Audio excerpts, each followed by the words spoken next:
कल्याण डोंबिवलीमध्ये 53 नगरसेवक कोकण भवनमध्ये दाखल झालेत। शिवसेना एकनाथ शिंदे गटाचे 53 नगरसेवक डोंबिवलीतून बसनं मुंबईतील कोकण भवनकडे रवाना झालेले आहेत आणि ते कोकण भवनमध्ये दाखल झाल्याची महत्त्वाची अपडेट समोर येते। शिवसेनेचे 53 नगरसेवक हे नवी मुंबईतील कोकण भवनामध्ये दाखल झाले आहेत। गट स्थापनेसाठी शिवसेनेचे हे नगरसेवक या ठिकाणी आलेले आहेत। आज शिवसेनेच्या नगरसेवकांचा गट स्थापन केला जाणार आहे। त्यामुळे आता गटनेते पद कुणाकडे असणार याकडेही लक्ष असणार आहे। तर गटनेते पदाचा अंतिम निर्णय उपमुख्यमंत्री घेणार असल्याची म्हणजेच एकनाथ शिंदे घेणार असल्याची माहिती मिळते। शिवसेनेचा अधिकृत गट स्थापन करण्यासाठी काल बैठक देखील पार पडलेली होती।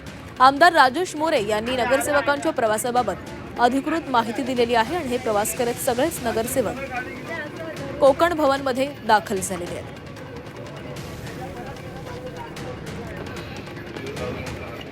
तर कल्याण डोंबिवलीतील 53 नगरसेवक कोकण भवनमध्ये दाखल झालेले आहेत। शिवसेनेच्या 53 नगरसेवकांचा गट स्थापन केला जाणार आहे आणि त्याच प्रक्रियेसाठी हे सगळेच जण प्रवास करत कोकण भवनमध्ये दाखल झालेले आहेत।